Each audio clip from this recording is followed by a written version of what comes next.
প্রশ্ন যেটা ছিল সেটা হচ্ছে যে কোনটি উত্তেজক পদার্থ। এখানে দেওয়া ছিল নাইট্রাস অক্সাইড, ক্লোরোবেনজিন, মিথানল এবং বেনজিন।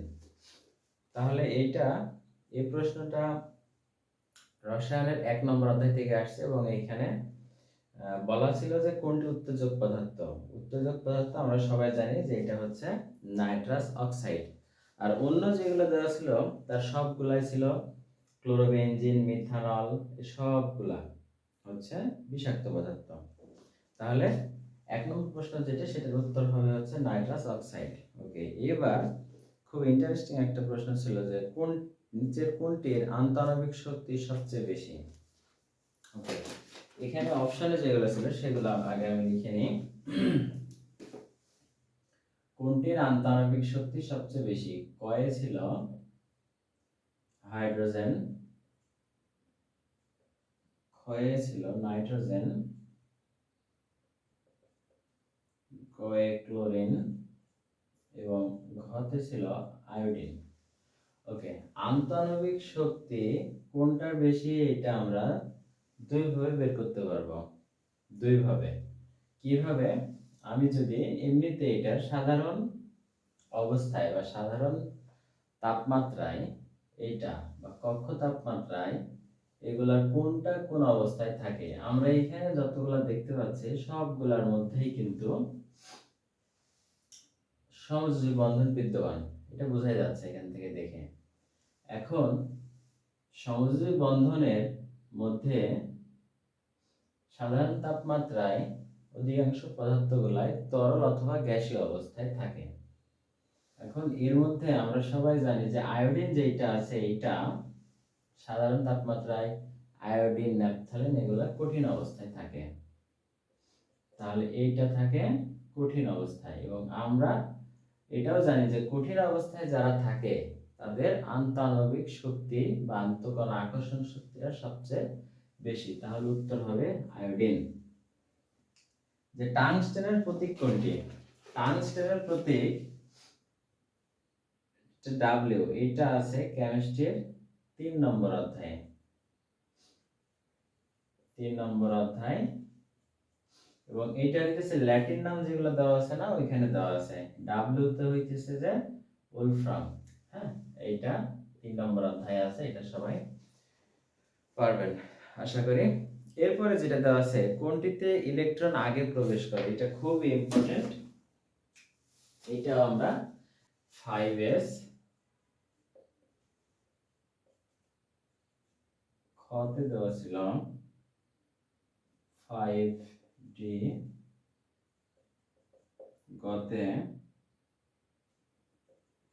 4p এবং ঘতে 4f। মিলাইনি 5s 5d 4p 4f। ওকে, তাহলে কোনটিতে আগে ইলেকট্রন প্রবেশ করবে? প্রশ্ন ছিল কোনটিতে ইলেকট্রন আগে প্রবেশ করবে। ওকে, তাহলে ইলেকট্রন আগে প্রবেশ করবে এটা আমি দুইভাবে বের করব। একটা হলো n প্লাস l এর মান এইটা দিয়ে। তাহলে প্রত্যেকটার ক্ষেত্রে আমরা n প্লাস l এর মানটা বের করি। n প্লাস l এইটা কয়ের ক্ষেত্রে কি হবে? n এর মান এখানে 5 প্লাস s অরবিটাল, তো s এর ক্ষেত্রে l এর মান হচ্ছে 0। তাহলে এটা হয় 5। ক্ষয়ের ক্ষেত্রে খ 5d, তাহলে l এর মান হচ্ছে 5। s এর ক্ষেত্রে l এর মান 0, p এর ক্ষেত্রে l এর মান 1, d l 2, f l 3, এটা সবার জানা। এখন আমরা সবগুলো মান বসিয়ে দিই। তাহলে d এর ক্ষেত্রে l এর মান হচ্ছে 2, তাহলে 5 2 7। গ এর ক্ষেত্রে l এর মান 4, p এর ক্ষেত্রে l এর মান 1, তাহলে এটাও 5। ঘ 4 প্লাস f এর ক্ষেত্রে 3, এটা 7। ইলেকট্রন প্রবেশের ক্ষেত্রে কোনটিতে আগে প্রবেশ করবে, এটার ক্ষেত্রে n+l এটার সমষ্টির মান যেটা কম সেটা আগে প্রবেশ করবে। তাহলে এখানে আমরা দেখতে পাচ্ছি এইখানে কম হচ্ছে ক অপশনে যেটা আছে এবং গ, এই দুইটাই সমান। তাহলে হয় ক অথবা গ এর মধ্যে যে কোনো একটা উত্তর হবে। এখন কথা হলো, যেহেতু দুইটার মান সমান চলে আসছে, যখন দুইটার মান সমান চলে আসবে সেই ক্ষেত্রে n এর মান যার কম সে আগে প্রবেশ করবে। তাহলে এখানে n এর মান কম হচ্ছে এই গ অপশনে, তাহলে উত্তর হবে হচ্ছে গ। এবং এইটা বাদেও আরেকটা, এটা বইতে দেওয়া আছে, এই রিলেটেড একটা ভিডিও আমি সামনে দিয়ে দেবো, এটা দেখলে আপনারা তো বুঝতে পারবেন। আমার মনে হয় এইভাবে করাই সবচাইতে ভালো হয়। আশা করি এইভাবে সবাই করবেন। ওকে, এরপরের প্রশ্নে আমরা যাই।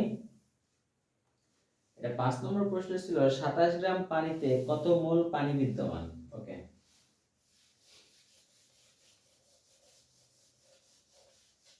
27 গ্রাম পানিতে, হ্যাঁ, প্রশ্ন ছিল 27 গ্রাম পানিতে কত মোল।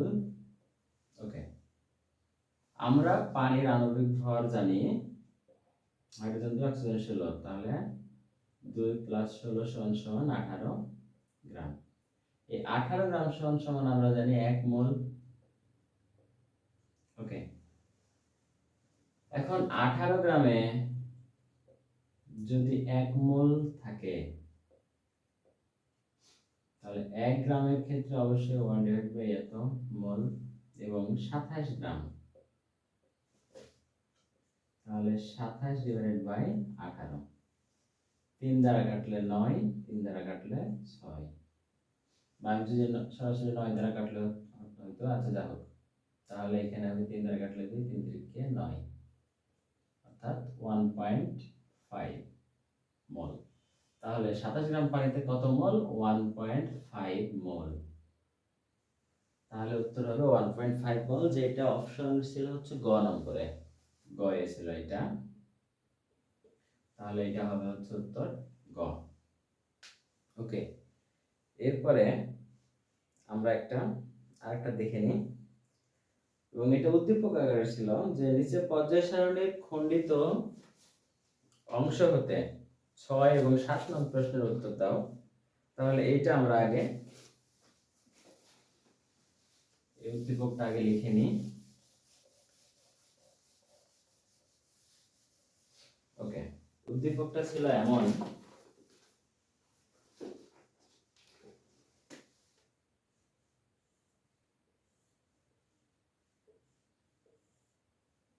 এইখানে ও, এইখানে এ, এইখানে জি, এবং এইখানে ক্লোরিন। এখানে বলে দিয়েছে যে এ এবং জি এই দুইটা প্রতীকী, অর্থাৎ এ এবং জি এটা কোনো প্রচলিত মৌলের প্রতীক নয়। তাহলে আমাদের এইখান থেকে এই এ আর জি কি হবে এটা আমাদের বের করতে হবে। এখানে এটা অক্সিজেন, আমরা জানি অক্সিজেনের ঠিক পরেরটাই হচ্ছে সালফার, এটা গ্রুপ 16 এর মৌল, গ্রুপ 16। আর এইটা ক্লোরিন, তার আগে আছে ফ্লোরিন। ওকে, এটা হচ্ছে গ্রুপ 17 এর মৌল। এখন এইখান থেকে পরের যে প্রশ্নটা ছিল এমন যে নিচের কোনটি অধিক তড়িৎ ঋণাত্মক মৌল। ওকে, অপশনে যেগুলো ছিল সেগুলো আগে লিখি, যে কোনটি অধিক তড়িৎ ঋণাত্মক মৌল।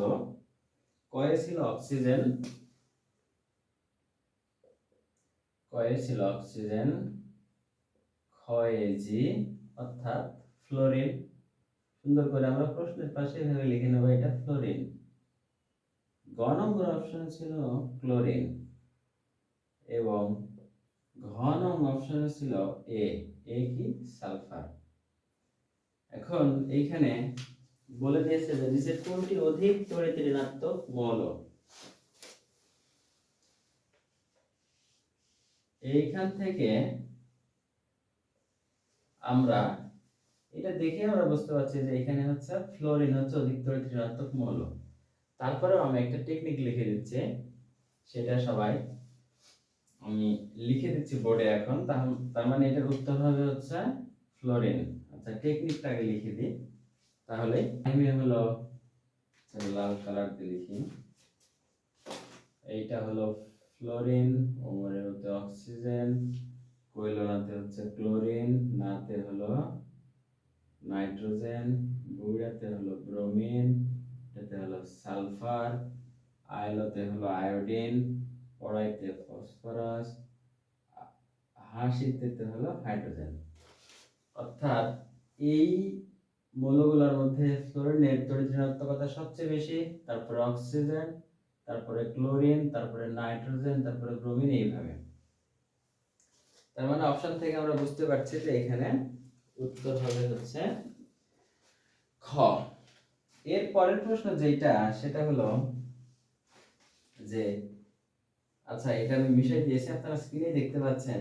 প্রশ্ন ছিল এমন যে Ag এবং ক্লোরিন মৌলগুলোর ক্ষেত্রে 1 নম্বর ছিল J এর আকার ছোট, 2 নম্বরে বলা আছে এর অধাতব ধর্ম বেশি, এবং 3 এ বলা আছে A অপেক্ষা ক্লোরিনের আয়নীকরণ শক্তি বেশি। তো অর্থাৎ J এর আকার যেটা বলা আছে, অর্থাৎ G তে ছিল হচ্ছে আমাদের ফ্লোরিন, G ছিল ফ্লোরিন, ছিল কি এটার পরিবর্তে G আর এটার পরিবর্তে A, এটা দেওয়া ছিল A। আরেকবার দেখে নি, হ্যাঁ ঠিক আছে। এইখানে 1 নম্বরে 7 নম্বরে যেটা বলা আছে সেটা হলো যে G এর আকার ছোট, G এর আকার ছোট, তারপরে বলা আছে যে এর অধাতব ধর্ম বেশি। ওকে, তো আমরা যদি এইটা চিন্তা করি উপর থেকে নিচের দিকে, তাহলে এটা আসলে ছোট। অর্থাৎ পারমাণবিক আকার বা ব্যাসার্ধের ক্ষেত্রে আমরা যেটা জানি, এটা হলো পর্যায় সারণীর 4 নম্বর অধ্যায়ে যেটা আছে, হ্যাঁ এটা ঠিক। তার মানে এবং এর অধাতব ধর্ম বেশি, এইটার অধাতব ধর্ম এটার সাথে আমরা কম্পেয়ার করব, হ্যাঁ। তো এইখানে অধাতব ধর্ম এটার আসলে বেশি না ক্লোরিনের সাপেক্ষে, তার মানে এটা ভুল। তাহলে সঠিক হইল হচ্ছে নিচের কোনটি সঠিক, তার মানে 1 নম্বরটা সঠিক হয়েছে। এবং তারপরে বলা আছে এ অপেক্ষা, এ ছিল হচ্ছে কোনটা, এটা সালফার অপেক্ষা ক্লোরিনের আয়নীকরণ শক্তির মান বেশি। হ্যাঁ এটা ঠিক, যে আমরা জানি যে একই পর্যায়ের বাম থেকে ডান দিকে গেলে আয়নীকরণ শক্তির মান বেড়ে যায়। তার মানে এটা সঠিক হচ্ছে 1 এবং 3। তাহলে এটার উত্তর হবে হচ্ছে 1 ও 3, যে অপশনে ছিল সেটা হচ্ছে গ অপশন। তাহলে এটার উত্তর হবে 7 হচ্ছে গ। এরপরে যেটা দেওয়া আছে যে কোন যৌগমূলকের যোজনী 1। ওকে, তাহলে এবার আমরা এটা দেখি। আমরা বের করব খুব সহজভাবে, এবং এটা করা যায়। যেমন নাইট্রেট এখানে আছে, আমরা জানি নাইট্রেট এটা একটা যৌগমূলক। তো আমরা একটা যৌগ তৈরি করি নাইট্রেট দিয়ে, সোডিয়াম নাইট্রেট। ওকে, তারপরে কার্বনেট, ক্যালসিয়াম কার্বনেট, সালফেট, সালফেটের H2SO4, ফসফেট PO4, এটা ফসফরিক অ্যাসিড তৈরি করে দিই। ওকে, এবার এখানে কোন যৌগমূলকের যোজনী 1। ওকে, আমরা জানি সোডিয়ামের +1, তাহলে এটা হবে -1, চার্জ -1 বাট যোজনী এর হচ্ছে 1। অন্যগুলোর ক্ষেত্রে হাইড্রোজেনের হচ্ছে এখানে আমরা জানি যোজনী 1 বাট আছে 2টা, তাহলে হবে 2, তাহলে এটা হবে -2। ক্যালসিয়ামের +2, তাহলে এটা -2। হাইড্রোজেন এখানে +3, তাহলে এটা হবে -3। তার মানে এইটা থেকে আমরা বুঝতে পারছি যে নাইট্রেটের যোজনী 1, তাহলে এটার উত্তর হবে হচ্ছে নাইট্রেট। তাহলে এবার আমরা দেখি 9 নম্বর প্রশ্ন। এই প্রশ্নটা ছিল 9 নম্বরে যে এইভাবে একটা বিক্রিয়া দেওয়া আছে এবং বলা আছে বিক্রিয়াটিতে Y নিষ্ক্রিয় মূলক। ওকে, তাহলে আমরা এটাকে একটু সম্পূর্ণ করি। এইখানে 56 আমরা জানি যে বেরিয়ামের পারমাণবিক সংখ্যা এবং এখানে দেওয়া আছে 36। আমরা এবং এটাও জানি যে নিচে যারা থাকে তারা হচ্ছে পারমাণবিক সংখ্যা বা প্রোটন সংখ্যা এবং এখানে দেওয়া আছে Y, তাহলে Y এর পরিবর্তে এখানে 36 কোনটা? 36 হলো ক্রিপ্টন। ওকে, তারপরে এটা দেওয়া আছে। এখন এখানে বলা আছে যে বিক্রিয়াটিতে Y নিষ্ক্রিয় মূলক। আমরা জানি নিষ্ক্রিয় মূলক হচ্ছে গ্রুপ 18, এর মধ্যে Yটা হচ্ছে ক্রিপ্টন। ক্রিপ্টন অবশ্যই একটা নিষ্ক্রিয় মূলক, হিলিয়াম, নিয়ন, আর্গন, ক্রিপ্টন, জেনন, রেডন, তার মানে এটা সঠিক। 2 নম্বরে বলা আছে X 2 নম্বর গ্রুপের মূলক, X বেরিয়াম 2 নম্বর গ্রুপের মূলক, এটা সঠিক। 3 নম্বরে যেটা ফিশন বিক্রিয়া সংঘটিত হয়, ফিশন বিক্রিয়ার ক্ষেত্রে একটা বৃহৎ থেকে ভেঙে ছোট ছোট হয়ে যায়। 92 ছিল, ভেঙে ছোট ছোট হয়ে গেছে এবং প্রচুর শক্তি উৎপন্ন হয়, তার মানে এটাও সঠিক। তাহলে নিচের কোনটি সঠিক? 1, 2 ও 3, তাহলে উত্তর হবে ঘ। আর ফিউশনের ক্ষেত্রে আপনারা এটা মনে রাখবেন এইভাবে, একটা হলো ফিউশন আর ফিশন, এই দুইটার মধ্যে বানানের সংখ্যার দিক দিয়ে যেহেতু ফিউশন বড়, তার মানে এইভাবে মনে রাখবেন যে ছোট ছোট যুক্ত হয়ে এখানে বড় তৈরি হবে আর এখানে বড় ভেঙে ছোট তৈরি হবে। পরের প্রশ্ন, মূত্রের পিএইচ কত? মূত্রের পিএইচ কত? এটা ক অপশনে ছিল 1, খ 4.8, গ 6 এবং ঘ 8.1। এটা মূত্রের পিএইচ হচ্ছে 6। এটা আপনাদের 9 নম্বর অধ্যায়তে দেওয়া আছে, এটা সরাসরি এটা নিয়ে বোঝানোর কিছু না, এটা মুখস্থ করে নেবেন। তারপরে দেওয়া আছে সোডিয়াম থাইসালফেট যোগে সালফারের জারণ মান কত? ওকে, 11 নম্বর প্রশ্ন, সোডিয়াম থাইসালফেট। সোডিয়াম থাইসালফেটের সংকেতটা আমরা লিখে নিই এবং এই প্রশ্নটা এর আগে অনেকবার পরীক্ষাতে আসছে, সুতরাং এইটার সংকেত জানা মানে বিগত বছরের প্রশ্ন সলভ করলে যারা করেছেন এর আগে তার আগে অবশ্যই এই সংকেতটা জানেন। এখন এইখান থেকে আমরা বের করব সোডিয়াম থাইসালফেটে এই সালফারের জারণ মানটা কত, এটা। ওকে, আমরা বের করি।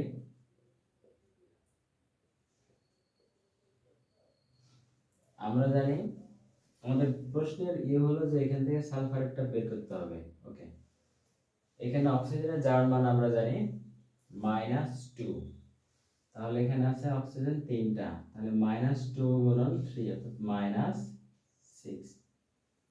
সোডিয়ামের জানি +1, এখানে সোডিয়াম 2টা, তাহলে হবে +2। এখানে -6 আর আমাদের তাহলে এখানে +6 করতে হবে। যদি এমন হইতো এখানে -8, তাহলে আমাদের এখানে +8 করতে হতো, টোটালটা 0 আনতে হবে। তাহলে এইখানে অবশ্যই হবে +4। দুইটার জন্য যদি +4 হয়, দুইটার জন্য +4, তাহলে একটার জন্য অবশ্যই +2। তাহলে এইটার অপশনে যেটাতে +2 আছে উত্তর হবে সেইটাই। এটা কততে ছিল? +2, এটা আছে হচ্ছে ক নম্বর অপশনে, তাহলে এটার উত্তর হবে ক +2। 12 নম্বর প্রশ্নটা দেওয়া আছে একটা বিক্রিয়া এবং বলে দিয়েছে যে এখানে এটি কোন ধরনের বিক্রিয়া। তো এইটা জানার আগে দেখি, আমরা জানি এখানে দেওয়া আছে সংযোজন বিক্রিয়া। সংযোজন বিক্রিয়া যে দুই বা ততোধিক এরা বিক্রিয়া করে যদি একটা মাত্র দুই বা ততোধিক বিক্রিয়া করে যদি একটা মাত্র উৎপাদ তৈরি করে, এখানে উৎপাদ কিন্তু একটাই, তারাই হচ্ছে সংযোজন বিক্রিয়া। তার মানে এটার উত্তর হবে সংযোজন। পরের গুলোতে আমাদের আর যাওয়ার দরকারই নাই। ওকে, তারপরে 13 নম্বর প্রশ্ন, ফ্যাটি অ্যাসিডিটির সমস্যা দূর করে কোনটি? এটা হচ্ছে গ ম্যাগনেসিয়াম হাইড্রোক্সাইড এবং অ্যালুমিনিয়াম হাইড্রোক্সাইড। এবার আমরা 14 নম্বর প্রশ্নটা দেখি। যে যৌগের বন্ধন গঠনের ক্ষেত্রে কেন্দ্র পরমাণু অষ্টকের নিয়ম মেনে চলে। এখানে আমাদের খেয়াল করতে হবে অষ্টকের নিয়ম, অর্থাৎ যাদের কক্ষপথে যৌগ গঠনের সময়, অর্থাৎ এখানে বলা আছে যৌগের বন্ধন গঠনের ক্ষেত্রে। তাহলে আমরা দেখি যে এইটার ক্ষেত্রে অষ্টক নিয়ম পূর্ণ হয় কিনা। কার্বনের পারমাণবিক সংখ্যা 6, তাহলে এখানে ইলেকট্রন বিন্যাস করলে 2 4, এবং ক্লোরিন আছে 4টা। এখন এই 4টা ক্লোরিন তাদের শেষ কক্ষপথের ইলেকট্রন একটা করে ওই 4টা ইলেকট্রনের সাথে শেয়ার হবে, তাহলে 4টা ক্লোরিন আর এই 4 কার্বন, তাহলে টোটাল 8, অর্থাৎ এইটা অনুসরণ করলো। 2 নম্বরে যেটা বলা আছে বোরন আর ক্লোরিনেরটা দেওয়া, তো বোরনের আমরা জানি 5, ইলেকট্রন বিন্যাস করলে 2 3, এবং ক্লোরিন যুক্ত হবে হচ্ছে 3টা, তাহলে 3 আর 3 6। এখানে অষ্টক নিয়ম মানলো না। এখন এইটার ক্ষেত্রে হাইড্রোজেন সালফাইড, তাহলে এখানে সালফারের ইলেকট্রন বিন্যাস করলে 2 8 6, এবং হাইড্রোজেন আছে 2টা, হাইড্রোজেন 2টা এখানে যুক্ত হয়ে গেলে তাদের শেষ কক্ষপথে একটা করে থাকবে, একটা করে শেয়ার হইলে এখানে হয়ে যাবে 8, তার মানে এটা অষ্টক নিয়ম মেনে চলে। তাহলে উত্তর হবে হচ্ছে গ 1 ও 3। এবার 15 নম্বর প্রশ্ন। 15 নম্বর প্রশ্নের A প্লাস ব্রোমিন, তারপরে এখানে একটা যোগ, ওকে এখানে ব্রোমিন এটা 2 হবে। এখন বলে দাও যে A এর সাথে পানির বিক্রিয়ায় কি পাওয়া যায়। এটা 11 নম্বর অধ্যায়ে, এটা ওখান থেকে একটা টপিক, এই টপিক থেকে প্রশ্নটা। এখন এটা কি, এখানে আমরা দেখতে পাচ্ছি কার্বন সংখ্যা 3টা, তার মানে প্রোপেনের মতো কোনো কিছু হবে। এবং আমরা সবাই জানি যে ব্রোমিন অসম্পৃক্ততার পরীক্ষা, এবং এটা করে হচ্ছে যে অসম্পৃক্ত যারা, অসম্পৃক্ত কারা, যারা অ্যালকিন এবং অ্যালকাইন এরা।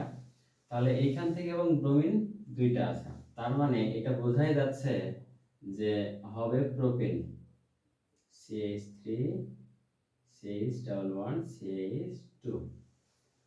এখন এর সাথে পানির বিক্রিয়ায় কি পাওয়া যায়, তাহলে এর সাথে আমরা যদি পানির বিক্রিয়া দিয়ে দিই তাহলে অবশ্যই পাওয়া যাবে হচ্ছে প্রোপানল। কারণ বইতে যেটা দেওয়া আছে, মাধ্যমিক 9 বইতে যেটা দেওয়া আছে, অ্যালকিনের সাথে পানির বিক্রিয়ায় অ্যালকোহল তৈরি হয়, অর্থাৎ ইথিনের সাথে পানির বিক্রিয়া, এটা বইতে দেওয়া আছে। এখন আমরা তাহলে প্রোপিনের সাথে পানির বিক্রিয়া অবশ্যই কি তৈরি হবে, প্রোপানল। আমি আর পুরোটা লিখলাম না, তাহলে এটা অ্যালকোহল তৈরি হচ্ছে, তাহলে এটার উত্তর হবে ঘ। এরপরে বলা আছে এই যৌগটি সংযোজন বিক্রিয়া দেয়, তাহলে সংযোজন বিক্রিয়া এটা বইতে দেওয়া আছে এবং আমি বইয়ের পৃষ্ঠা নম্বরে উল্লেখ করে দিয়েছি এখানে।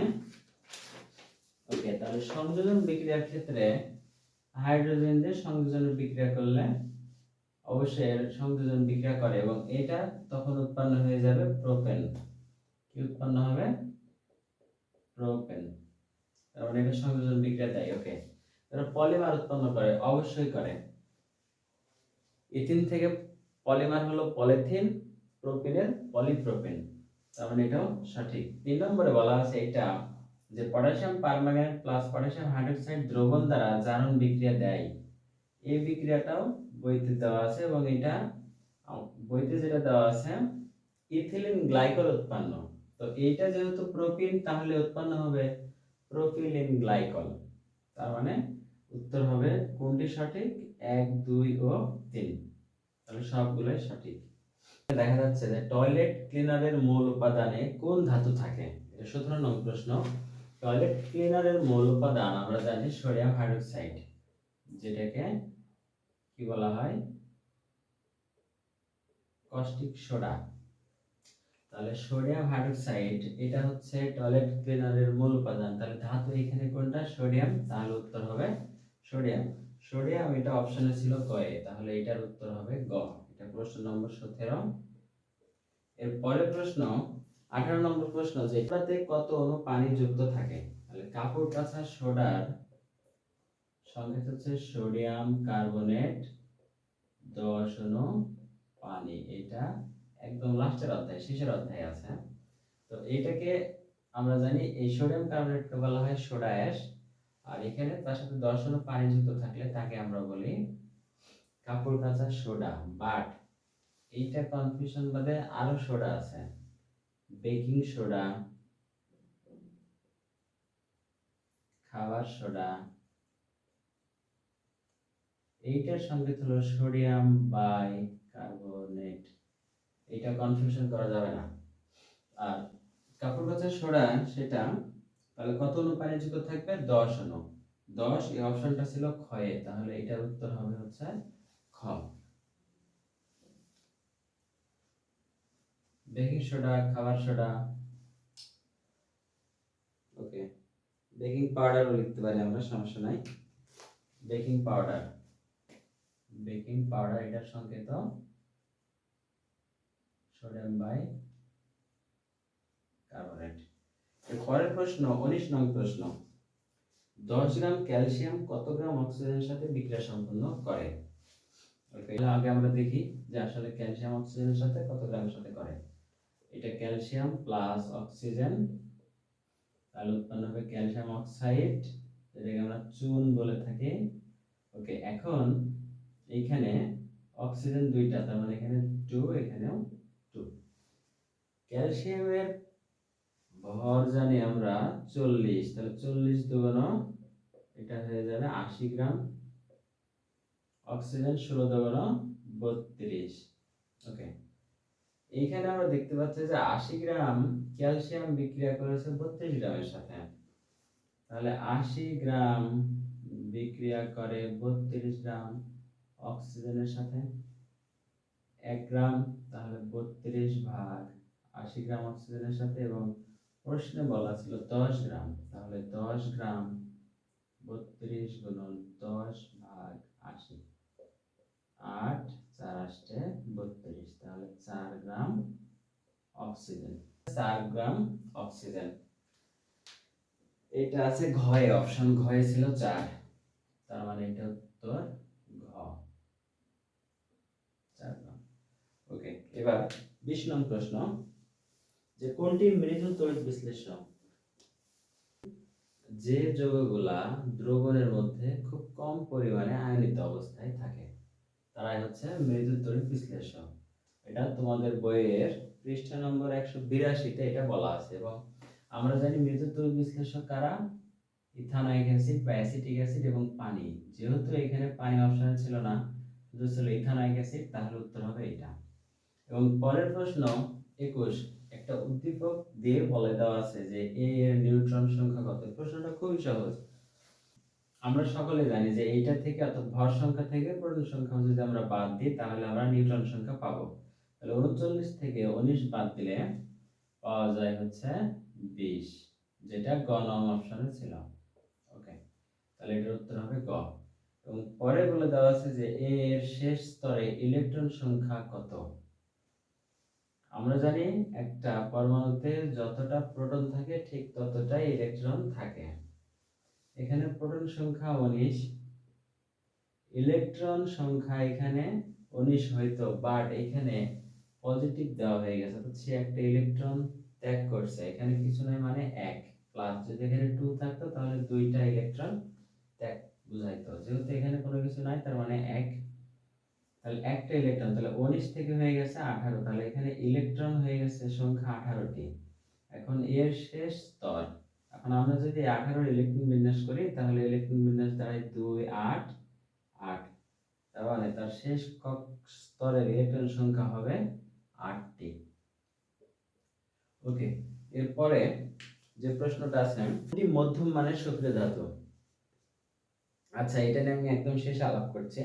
এরপরে 24 নম্বর প্রশ্ন, যে কার্বন হাইড্রোজেনের বন্ধন শক্তি কত কিলোজুল পার মোল। এটা হচ্ছে 414, এটা অষ্টম অধ্যায়তে এটা দেওয়া আছে বইতে। এবং পরের শেষ যে প্রশ্ন, পিতলে কপারের সংযুক্তি কত। এটা 10 নম্বর অধ্যায়ের প্রশ্ন। পিতল, এটা হচ্ছে কপার থাকে হচ্ছে 65% এবং জিঙ্ক বা দশা থাকে 35%, তাহলে এটার উত্তর হবে হচ্ছে ক, 65%। ওকে, লাস্ট অর্থাৎ 23 নম্বর যেটা আমি বললাম লাস্টে আলোচনা করবো, সেটা হচ্ছে যে কোনটি মধ্যম মানের সক্রিয় ধাতু। এটা 10 নম্বর অধ্যায়ে একটা ছক দেওয়া আছে যে এইভাবে মৌলগুলোর নাম দিয়ে বলা আছে যে এগুলো বেশি সক্রিয়, মধ্যম এবং কম সক্রিয়। প্রশ্নটা ওই 10 নং অধ্যায় থেকে আসা। তো আমি এটাকে টেকনিক লিখে দিয়েছি যে কে না কে ম্যাকগাইভার এলো যেন ফিরে, সোনা পাবে হায়, কালো হাজিয়াস পেটাবে আমায়। অর্থাৎ এই টেকনিক বা ছন্দের মাধ্যমে আমি বলে দিতে পারবো কোনটা বেশি সক্রিয়। তাহলে পটাশিয়াম, কেতে পটাশিয়াম, নাতে সোডিয়াম, কেতে ক্যালসিয়াম। শুরুতেই যে কে সেটাতে পটাশিয়াম, এই দুই কেতে অনেক সময় কনফিউশন হয়ে যায়। তারপরে আছে ম্যাকগাইভার, এটা হলো ম্যাগনেসিয়াম, এলোতে অ্যালুমিনিয়াম, জেনোতে জিঙ্ক, ফিরেতে আয়রন, সোনাতে টিন এসএন, পাবেতে প্লাম্বাম বা লেড, হাই হাইড্রোজেন, কালোতে কপার, হাজিতে এইচজি বা পারদ, এজি অর্থাৎ সিলভার, পেটাবেতে পিটি অর্থাৎ প্লাটিনাম এবং এইউ। সবগুলো লেখা আছে, লাস্টের এই দুটা লেখা নাই, তার মানে হচ্ছে এগুলো খুবই মানে কম সক্রিয় বললেও ভুল হবে, এগুলো বিশুদ্ধ অবস্থাতে পাওয়া যায়। ওকে, এখন এগুলা পটাশিয়াম থেকে অ্যালুমিনিয়াম পর্যন্ত সবচাইতে বেশি সক্রিয়। এবং আমাদের প্রশ্ন ছিল যে কোনটি মধ্যম মানের সক্রিয় ধাতু। তাহলে মধ্যম মানের সক্রিয় ধাতু কোনগুলো? জিঙ্ক থেকে লেড। আমরা মনে রাখবো সবসময় জিঙ্ক থেকে লেড হলো মধ্যম। তার মানে কি অ্যালুমিনিয়াম থেকে পটাশিয়াম পর্যন্ত এগুলো বেশি সক্রিয়, এবং তার লেডের নিচ থেকে শুরু করে সিলভার পর্যন্ত এটা হচ্ছে কম সক্রিয়। এবং শেষের দুটো যেহেতু বিশুদ্ধ অবস্থায় পাওয়া যায়, তাহলে এখানে এই প্রশ্নের অপশনে যেগুলো দেওয়া ছিল গোল্ড, গোল্ড তো হবে না, এটা মধ্যম না। তারপরে অ্যালুমিনিয়াম, অ্যালুমিনিয়াম হচ্ছে বেশি সক্রিয়। এরপরে দেওয়া ছিল জিঙ্ক, তার মানে আমরা দেখতে পাচ্ছি মধ্যম মানের সক্রিয় ধাতু হচ্ছে জিঙ্ক। এবং আরেকটা যেটা অপশনে দেওয়া ছিল মার্কারি, মার্কারিটা হচ্ছে কম সক্রিয়। তাহলে উত্তর হবে জিঙ্ক।